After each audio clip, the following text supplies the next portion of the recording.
Welcome to Regulate and Rewire, an anxiety and depression podcast where we discuss the things I wish someone would have taught me earlier in my healing journey. I'm your host, Amanda Armstrong, and I'll be sharing my steps, my missteps, client experiences, and tangible research-based tools to help you regulate your nervous system, rewire your mind, and reclaim your life. Thanks for being here. Now let's dive in.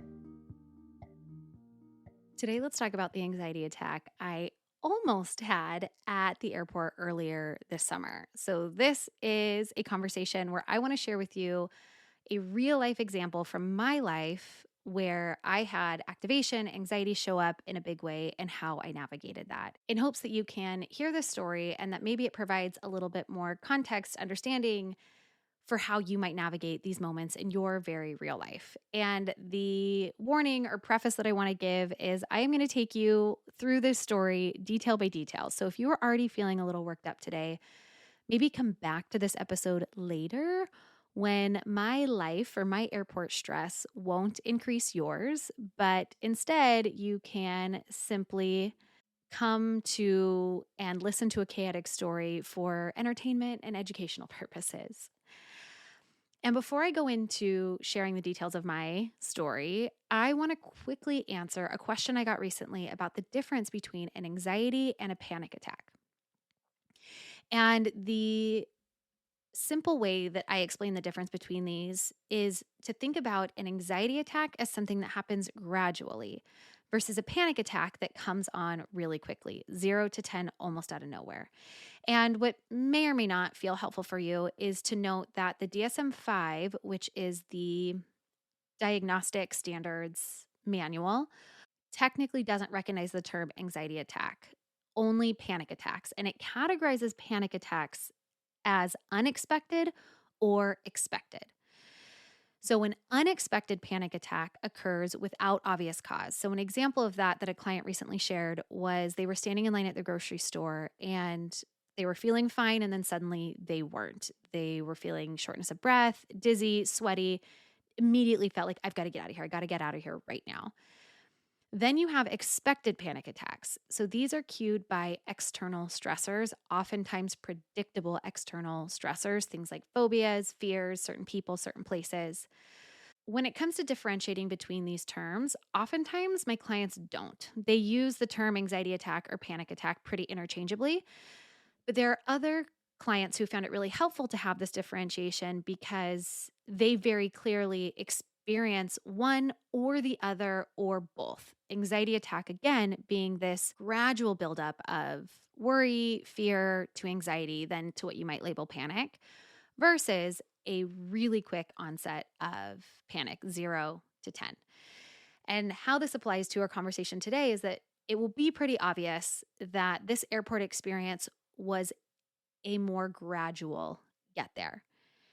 And as I shift into telling you this story, I am actually going to start with 10 days prior to give you context for the stressors that I came into this experience with. And I'm going to do this because I think sometimes we might think that our panic comes out of nowhere. But if we were to pause and step back and be like, what happened in my life in the past few hours, the past few days, the past few weeks, what we can often see is that there is an accumulation of stressors that we didn't ever get to the other side of. It was like one thing and then the other thing and then the other thing.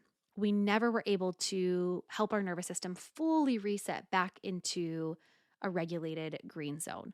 We never reset that baseline. And so maybe because you've struggled with activation or anxiety for a long time, you have a high threshold for this. So maybe you didn't notice until you passed threshold. And it's like, my panic came out of nowhere.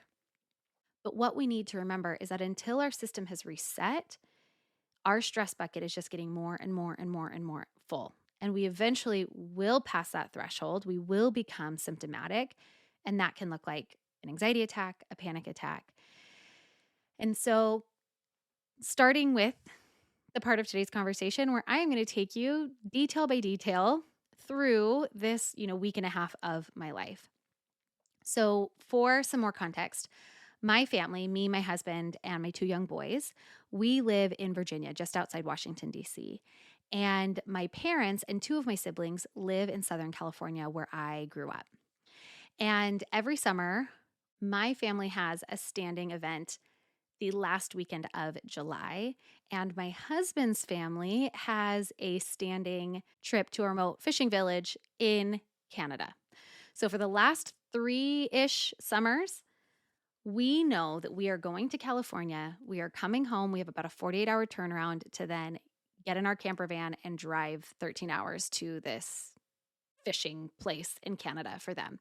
So already going into the end of our July, beginning of our August, we just know there's going to be a lot, but we choose it because these trips feel important for us. We love this time with family.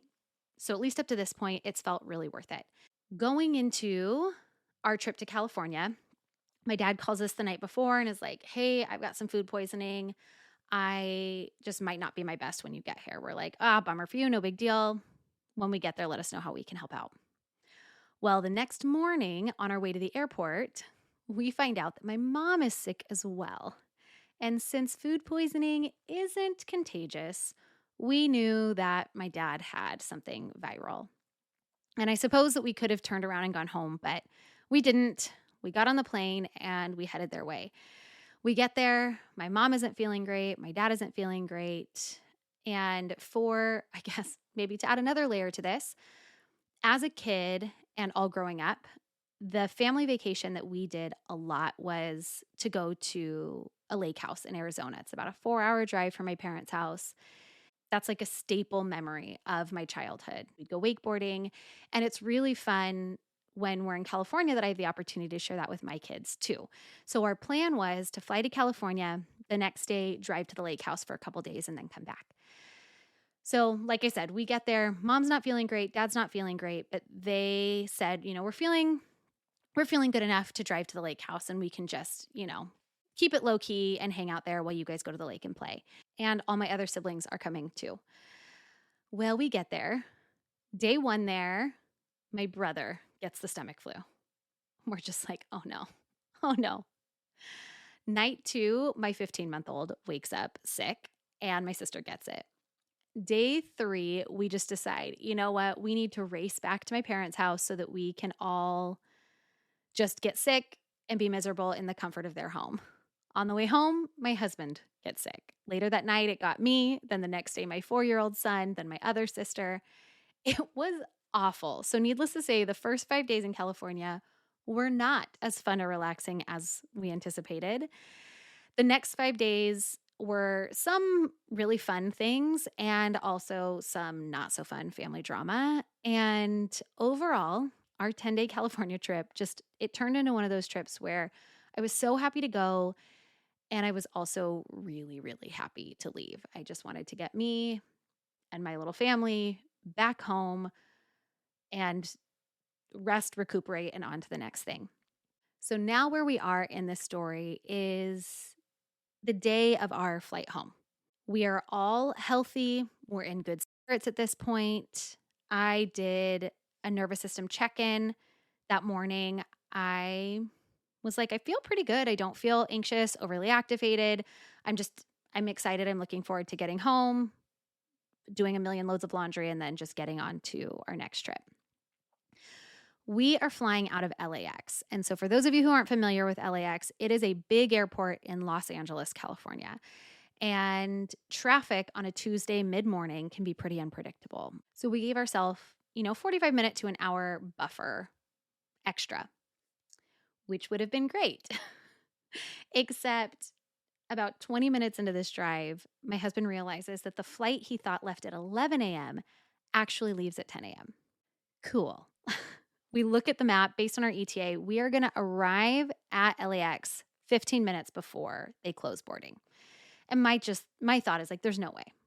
There's no way.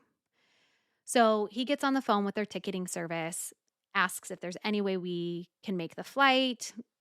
Can somebody hold the gate?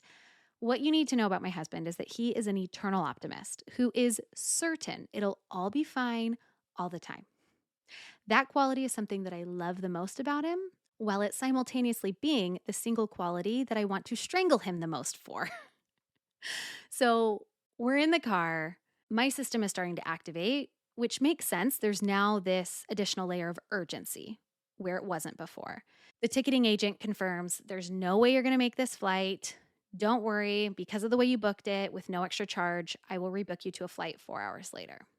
Okay, that feels like the right call to me. I feel my system starting to settle. My mom is like, well, do I take you home and come back? I'm like, no. Just get us to the airport. We'll entertain the kids. We'll let them just like run amok for a few hours. It's no big deal. So we keep driving, we keep heading that way. And turns out the traffic gods worked in our favor. And we made up 5 minutes of time and got to the airport 20 minutes before our gate was going to close. I'm still thinking our rebooked flights are the best option. But the minute we pull up, the first words out of my husband's mouth are, I think we can still make it. Let's see if they'll change our tickets back. And here's an extra layer to this story. My husband has TSA PreCheck, but I don't. Technically, Amanda Clifford being my maiden name, does. But 4 years ago, when I finally got around to changing my name, all of a sudden Amanda Armstrong no longer had TSA PreCheck. And because life, I just haven't gotten around to getting it again. My husband is determined, though. He's treating this like it's a mission. My husband takes the 4-year-old and heads to security. The infant on lap is on my ticket. So I head to non-TSA PreCheck security line and we just, okay, all right, let's let this play out. Except when I get to security, the infant on lap isn't on my ticket anymore. When they switched us to that later flight, they did not add him. So they tell me, go to the front of the line at the ticketing counter. They'll fix it. It should be quick. You can come right back here. Surprisingly, the security line at LAX is short. I'm like, okay, like maybe we can do this. So I go and I wait near the front of the line. It's taking forever. The person who's being serviced takes like 10 minutes. I'm like, I don't have 10 minutes. So every minute that I'm waiting, my system is getting more and more activated.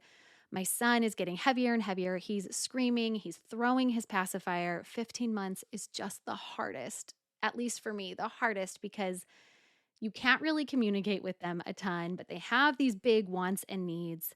They're done being helped. I walk up to the ticketing agent and he tells me that he can't help me unless I get in the back of the line, which totally makes sense. Had another employee not have told me to walk directly to the counter, which I explained to him, and he, in my opinion, in a very rude and dismissive way, just refuses to help. He scolds me for doing what another agent told me to do, again, while I'm holding this screaming 15-year-old. It's chaos. I'm really activated, but I walk to the back of the line. I need this ticket fixed. What else am I going to do? My husband calls me. He's somehow already at the gate and with the flight attendant who has told him that if I can get there quick enough, they'd love to get us on our original flight. I explained to him what happened, that I got sent to the back of this long line. I need the ticket fixed. I'm not even through security, and there's just no way I'm going to make it. I'm really flustered, but resigned to just waiting it out to the next flight. My husband, on the other hand, wasn't so easily deterred, and he has the gate agent on speakerphone who tells me to go to oversized luggage. There's no line there. I get my ticket fixed, and now I'm in security line again. My husband calls a few minutes later. I give him the update. I'm starting to feel my system just be activated and stay activated. I feel rushed. I feel like things are out of my control. A few minutes later, my husband calls me again and he says, hey, the doors close in 4 minutes. Do you think you can make it? Again, to him, this is a game. To me, this is just awful. I reply to him, look, I am on the verge of an anxiety attack. Either I make it or I don't, but stop calling me. Stop calling me. And I want to pause and offer an aside here for a moment, because I think the only reason I had enough of my prefrontal cortex online to communicate to him what I needed was because of all of the work that I have done to increase my capacity for the discomfort that is activation and anxiety. And what I mean by this is I think a lot of times in the nervous system regulation and healing space, we talk a lot about tools. And the mindset and the thought is, well, if I feel anxiety coming, if I just have the right tool, the breath work, the vision therapy drill, whatever, then I can feel anxiety coming, do that tool, and then I don't have to feel it anymore. And the ultimate goal of nervous system regulation work is actually to increase our capacity for the uncomfortable. It's not that your sensations or your emotions are too big, it's often that your container, your capacity is too small. And what I was feeling right then when my husband called, at this point, I am like four people from the front, from the security agent. I have tears welling up in my eyes. I'm shaking a little bit. I'm holding my toddler who is still loud and wiggly, and I am just really, really uncomfortable. That level of discomfort, even a few years ago, would already have pushed me well beyond threshold. I would be sobbing. I would probably be hyperventilating. And I was barely holding it together, but I was holding it together. And it's because I've done a lot of work in increasing my capacity to be with discomfort. So, back to this story, I hand the security agent my ID, my ticket. We get through, and luckily, I see that our gate is just on the other side of that bag scanner. And I can see the ticketing agent and my husband standing at the top of the stairs. But I'm still feeling this activation because I still feel trapped. I see that where I need to be is so close, and yet I have so little control about how to get there because they're going to scan my bag at the pace that they scan my bag. There's people in front of me that are only going to move as fast as they can. But I'm actually shocked because it's been way more than the 4 minutes until the doors close, but they're at the top, still looking like there's a chance. So the minute my bag gets through the scanner, my husband and the agent both shout, "You're through, hurry, hurry, hurry." So I don't even bother to put my shoes back on. I just grab them in one hand, my kid in the other. I throw my backpack on. And luckily, we've made enough of a scene that people just get out of my way. So I run up the escalator, straight to the gate, down that little ramp, and onto the plane. All of this is to say, we made it. My eternal optimist husband was correct. We could have made our original flight. And I just want you to visualize for a second just this frazzled mom, like on the verge of tears, shoes still in her hand. I am boarding the plane in my socks. It was just, we get to our seat. I sit down, I hand my toddler to my husband, and I look at him, and there's just tears welling in my eyes. I let out a big sigh. He looks at me and he's like, "You did it. We made it." And I just look at him and I'm like, "I need a minute. Yes, we made it, but I don't know if it was worth it." And as I sit here, this is the part that I think there might be some tangible takeaways for you, is what it looked like over the next hour or two to help my system reset from this experience. So I'm sitting in this chair and just naturally, intuitively, my body lets out a big sigh. That's a way that my body's releasing some stress. It's trying to shift gears. It's recognizing that the threat level has decreased and we can move towards settling. I shed a few tears, also a way that our body releases and processes. Then being there, I focus on my breath. Ordinarily, when I'm highly activated, I try to stay in motion. So I shake it out, I walk, but the circumstance is that I'm sitting in a seat on a plane. That's not really an option. We're prepping for takeoff, as I was the very last body to board that plane.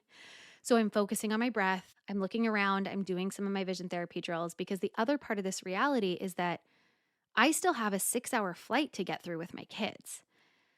I know that I need my system to reset. I need to show my nervous system that we're safe, that we're no longer rushing, that there's no longer more urgency, so that I have capacity for 6 hours on a flight with two tiny kids. So again, deep breathing, vision therapy, I close my eyes. At some point, this wonderful husband of mine, he reaches over and he starts rubbing the side of my neck. This is something that he knows activates and stimulates the vagus nerve. It's called a sternocleidomastoid massage. And he knows that this is something that I do to help settle my system. So he's over here offering a hand, helping to do that. In just a few minutes, I am considerably less activated. Not totally reset, but more settled. And once the physical symptoms of anxiety settled, that was when I noticed more of my mental symptoms.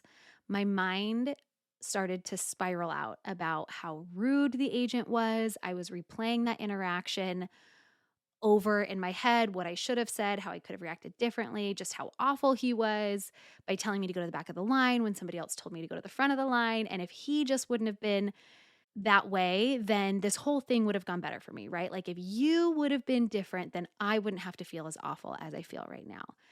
And replaying this in my mind, I all of a sudden felt my nervous system start to reactivate. There was more tension in my body, my heart rate sped up because your state determines your story. So this activated state had my mind problem solving, but also your story can reactivate your state.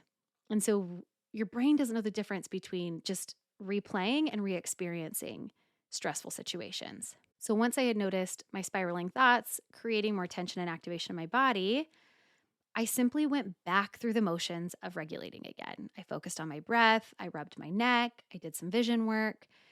And then once I felt that settling in my body, I had more control to redirect my mind and thoughts. And I very intentionally rewrote this story of, yeah, the interaction with that particular agent really sucked. But remember, there was also another airline employee who was holding the gate for you. There was also another employee who was rallying for you to make this flight. She stood at the top of an escalator to cheer you on. And those thoughts further settled my system. It brought in an element of human connection. It brought in a little element of humor as I just replayed how hilarious my situation had to have looked from an outside person. So, sitting in the seat, I eventually settled. I was able to communicate to my husband that there was a part of me that was really glad that we made this flight. It would get us home sooner. Bedtime that night for our boys wouldn't be impacted. But I also explained that there was this other part of me that felt like it just wasn't worth it. That it would have been so much better to have just waited for the next flight, taken our time, not felt this urgency. And the verdict we came to was just that hopefully we don't find ourselves in this situation again. And if we do, I hope that one of three things happen differently. Either number one, I just put my foot down and decide we're not going to rush. We're not going to rush. We're not going to try to make our original flight. Or maybe number two, the circumstance is different and I have TSA pre-check and we can all stay together. Because I think a big part of what came up for me was this very deep story that if we don't make the flight, it's going to be my fault because my husband's already at the gate. They're just waiting on me. And I think this old pattern really fueled my fire. And this is where doing that deep repatterning work can be super helpful because I guess this is point A and B. I hope next time what's different is either that we can just stay together the whole time so that story doesn't show up, or that I've done the deeper work to not have that story pouring gasoline on this fire. And then the third thing that could be different if we find ourselves in a similar situation in the future is that maybe I'm just in a different place. Maybe I'm not as bothered by the rush or the unpredictability of it. Because remember, in this story, my husband and I experienced this situation very differently. For him, this was more of a mission, a game. There was a strategy behind it. It was something to set out and accomplish. For me, it was chaos that pushed me to the edge of my window of tolerance. I'd like to hope that there is a future where I don't hold so tightly to this story that I'm only safe when I'm in control of a situation. And you could make an argument here that, oh, maybe your husband has, a higher threshold for stress.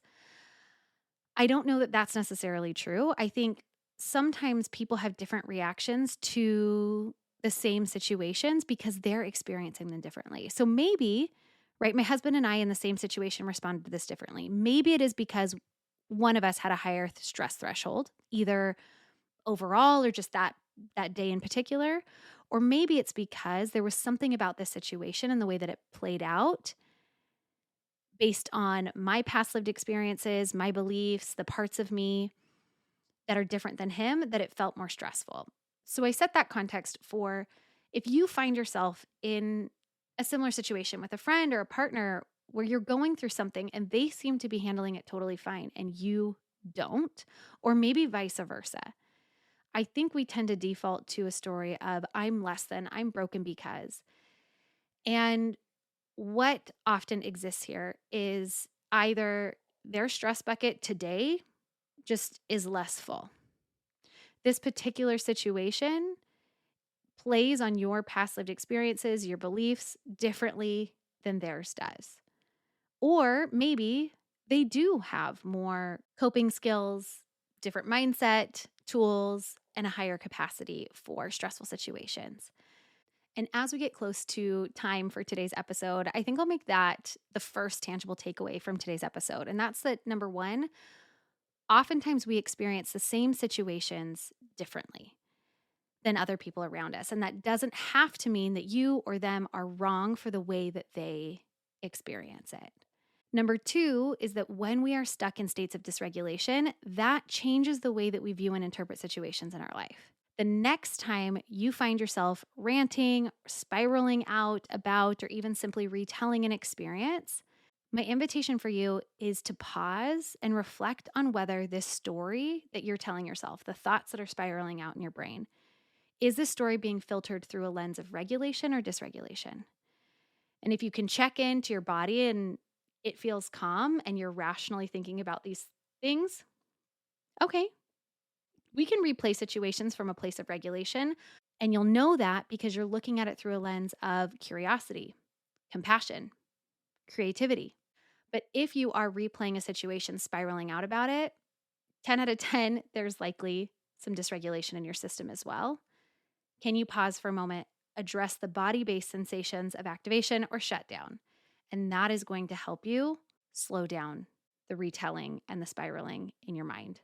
Your state determines your story. If you can shift the state that your body is in, you are going to be able to process and think about the circumstances and situations of your life very differently.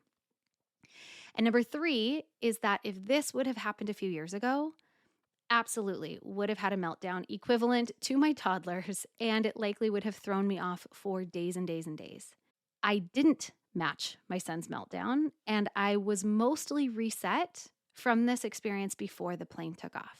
And this is a testament that we can, in fact, increase our capacity for stress. This is a testament that there are tangible tools that work to help your nervous system regulate and push back against stress in real time. We can soften the parts of us or the beliefs that we have around being too much, not enough, needing to control in order to be safe. Those things that make situations in our life feel so much bigger than they need to. And my hope is that by sharing this experience with you, that maybe you just had a moment where you were like, oh my gosh, other people's lives are just as chaotic as mine. Life happens, pesky human things happen to all of us. And there are very real things you can do over time to equip yourself and to grow your capacity so that these unpredictable things can happen without making you feel so out of control. And this is what we support our clients with every single day in the most personalized and intimate way inside our one-on-one coaching program, and then in a more community-based way inside the membership. And the last thing I'll mention today is that if you are somebody who does struggle with panic or anxiety attacks, just a reminder to check out episode 48, which is titled How to Stop Panic Attacks. And I share a lot of additional resources there. So, all right, until next week, here is to hoping for you and hoping for me, maybe a little bit of a calmer week this week. And I'm sending so much hope and healing your way. Thanks for listening to another episode of the Regulate and Rewire podcast.